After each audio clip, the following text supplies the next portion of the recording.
short for a little bit. I'm one of Santa's new elves. Yeah, I've been working there for 11 months and 16 days. Yeah, I do love it. I like it a lot, actually. And I'm really excited because this year, well, the presents that are going out this year are they're the ones that I made. So it's really exciting. It's exciting to be one of the first ones. I mean, it's exciting not to be one of the first ones. We've been doing Christmas for a long time, but it's exciting to have this be the first year that the presents that I made are going out to the kids.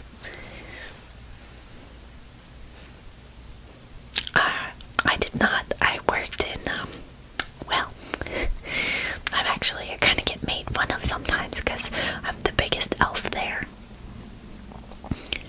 But that's okay.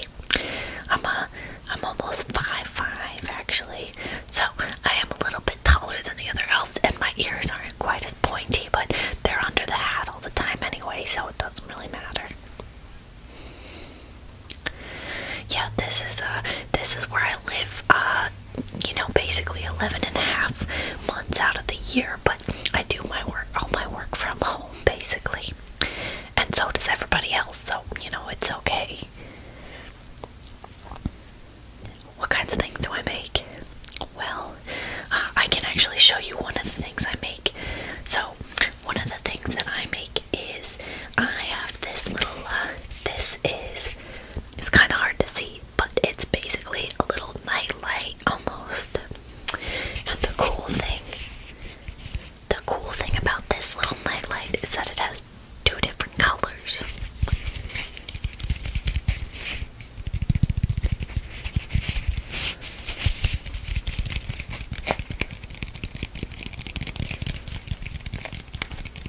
And it makes some really nice noises too. That's what the first one looks like. Do you need to get a picture of me for the headline? You do? Okay. Well, you tell me what you think is the best. I've got this one. And I also have this color. I like this color. It's a little bit bluer than the other one, but it's very glowy.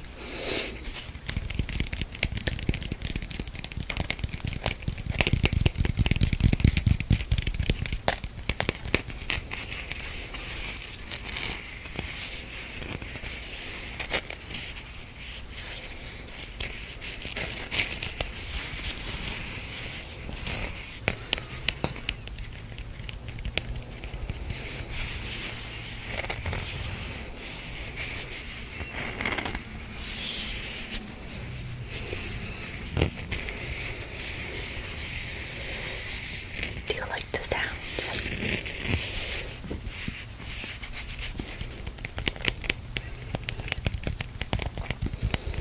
I find it to be a little difficult to work at the North Pole sometimes because I get a little bit distracted by the sounds of things. Like, just listen to the aesthetic that it brings.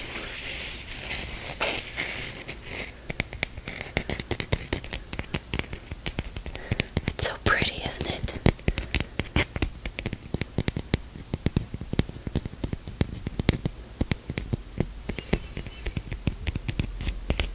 I love the way it sounds.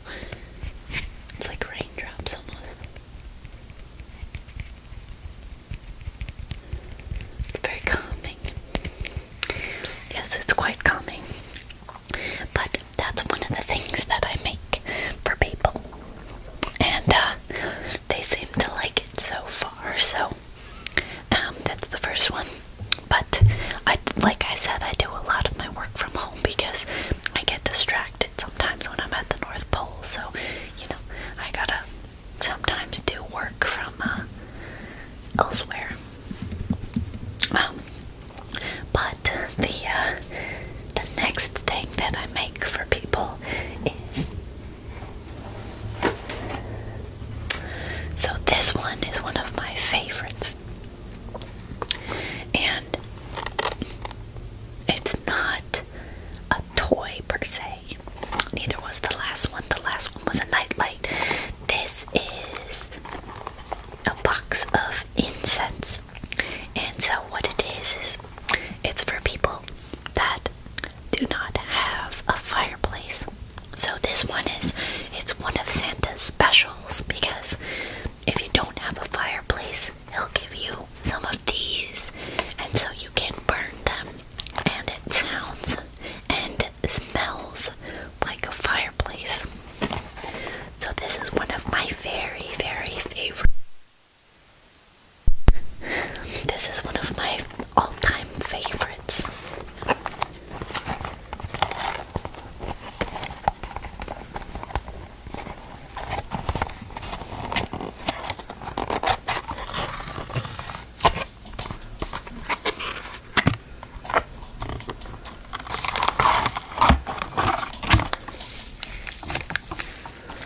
And you can see what they look like.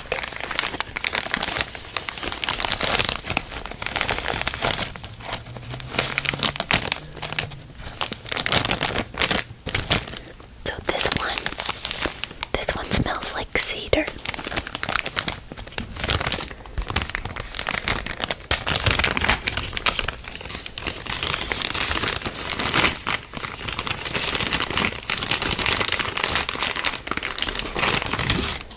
And this is what it looks like.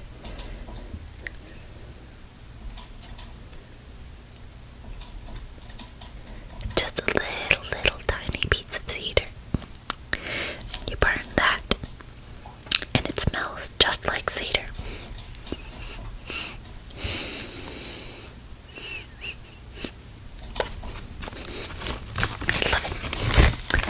I love it. Okay.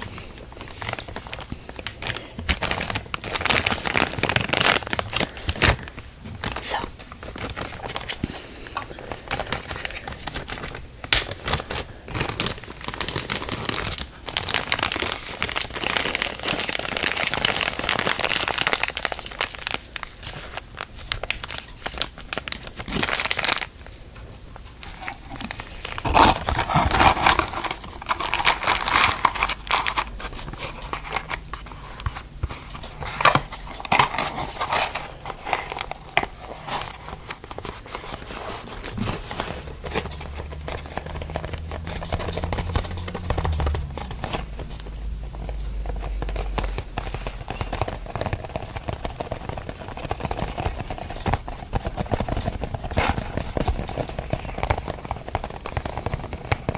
don't you just love those sounds?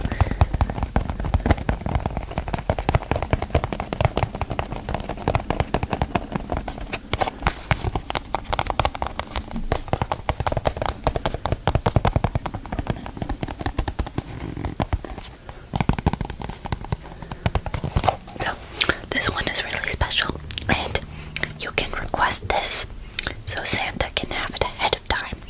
And a lot of people do have chimneys to go down, but not everybody does. Not everybody has a chimney. So for those of you that don't have a chimney, this is a great alternative that we put down. And even though there's no chimney for Santa to get in, sometimes he'll go back through the back door, because he's really good at that kind of stuff. So that's another one. And then the last thing that I've been making a lot of recently. Hold on just a second. I don't know why it's being so difficult right now, but oh, come on.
worked for Santa, and I read all the books.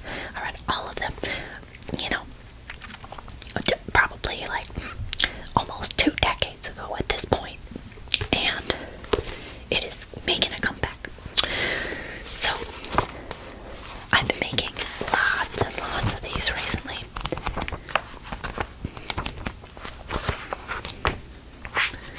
You know,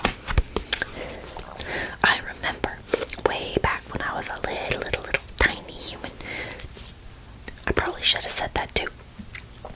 I'm not actually an elf. I'm a human. And I know what you're thinking. Humans don't get the job of being Santa's helpers. But luckily, I had enough charm and charisma to talk them into it.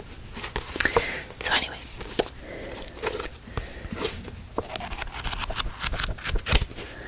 I just love the sound of the pages.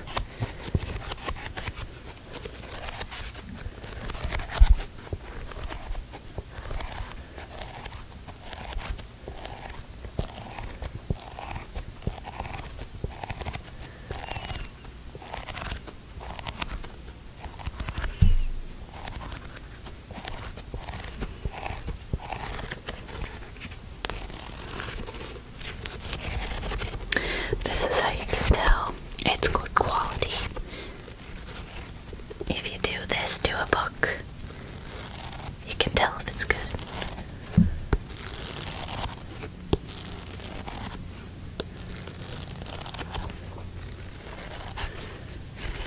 And my goodness, is it good?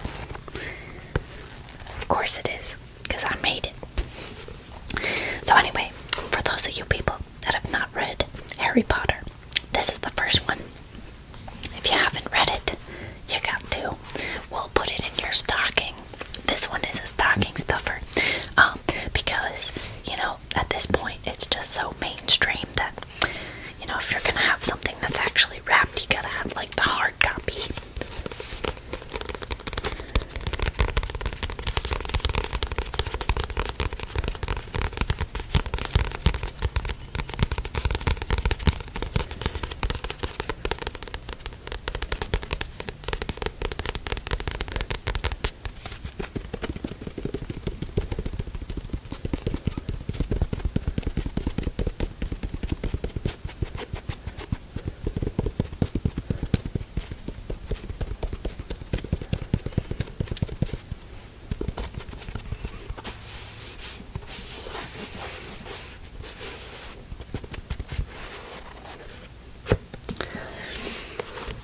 Now, you tell me, do you think that I should read the first chapter? Well, or the first couple pages? What do you think? You tell me. We've got, it's about 17 pages. But we can read the first couple pages just to give you a little idea of what the book actually is about.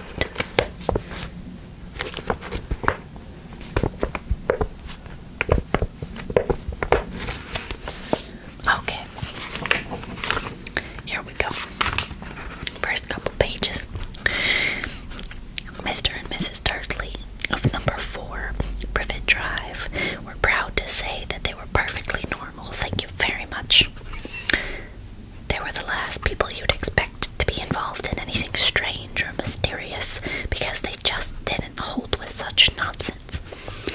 Mr. Dursley was the director of a firm called Grunnings, which made drills.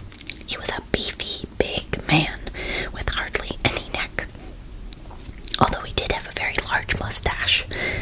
Mrs. Dursley was thin and blonde and had nearly twice the usual amount of neck, which came in very useful as she spent so much of her time craning over garden fences, spying on the neighbors.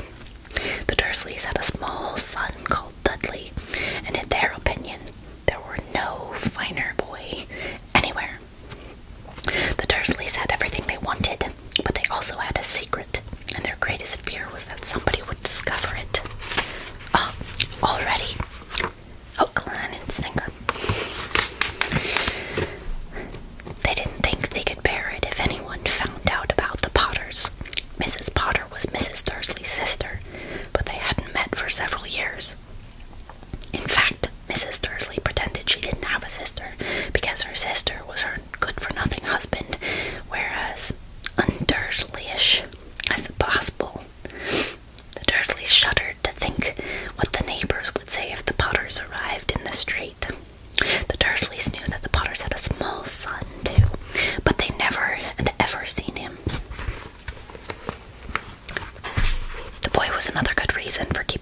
years away. They didn't want Dudley mixing with a child like that. When Mr. and Mrs. Dursley woke up on a dull, gray Tuesday, our story starts. There was nothing about the cloudy sky outside to suggest that strange and mysterious things would soon be happening all over the country. Mr. Dursley hummed as he picked out his most boring tie for work, and Mrs. Dursley gossiped away happily as she wrestled a screaming Dudley into his high chair. None of them noticed a large, tawny owl flutter past the window. At 8:30, Mr. Dursley picked up his briefcase, pecked Mrs. Dursley on the cheek, and tried to kiss Dudley goodbye, but missed, because Dudley was now having a tantrum and throwing his cereal at the walls. Little Tyke, chortled Mr. Dursley as he left the house. He got into his car and backed out of number 4's drive. It was on the corner of the street that he noticed the first sign of something peculiar, a cat reading a map. For a second, Mr. Dursley didn't realize what he had seen. Then he jerked his head around to look again. There was a tabby cat standing on the corner of Privet Drive, but there wasn't a map in sight. What could he have been thinking of? It must have been a trick of the light. Mr. Dursley blinked and stared out at the cat. It stared back. As Mr. Dursley drove around the corner and up the road, he watched the cat in his mirror. It was now reading the sign that said Privet Drive. No, looking at the sign. Cats couldn't read maps or signs. Mr. Dursley gave himself a little shake and put the cat out of his mind. As he drove toward town, he thought of nothing except a large order of drills he was hoping to get that day. But on the edge of town, drills were driven out of his mind by something else. As he sat in the usual morning traffic jam, he couldn't help noticing that there seemed to be a lot of strangely dressed people about.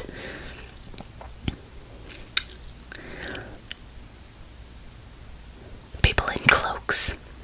Mr. Dursley couldn't bear to see people dressed in funny clothes, the get-ups you saw on young people. He supposed this was some stupid new fashion. He drummed his fingers on the steering wheel of his eye, and his eyes fell on a huddle of these weirdos standing close by. They were whispering excitedly together.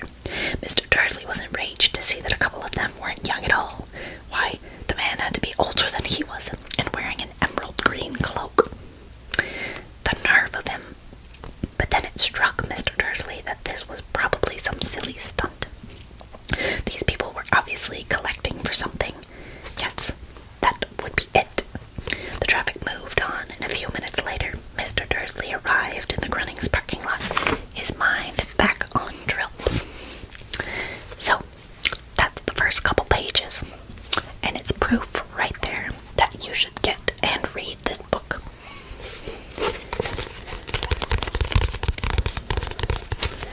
So, in terms of what I make for Santa, those are the 3 things that I do the best. We can't forget this guy.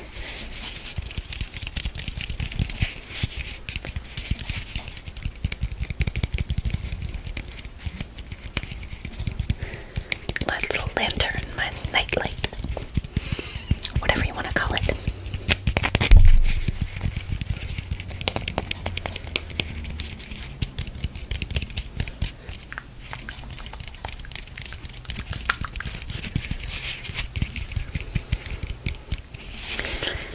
One could pretend that I am telling your fortune,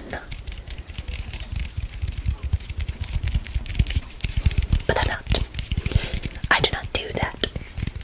I'm an elf, so to speak.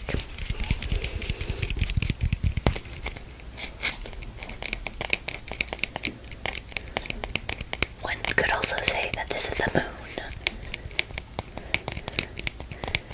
and you're falling asleep to the moon.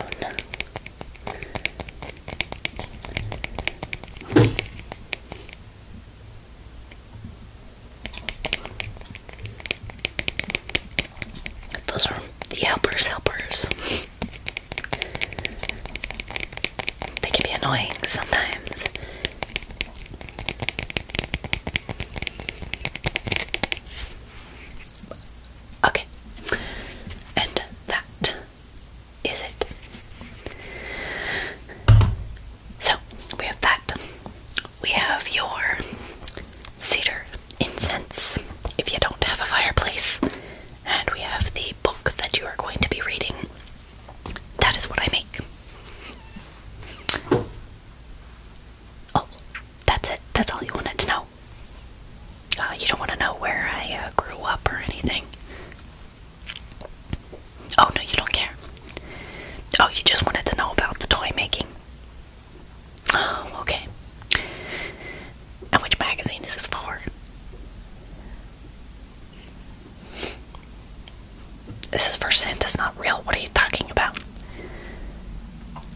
is real.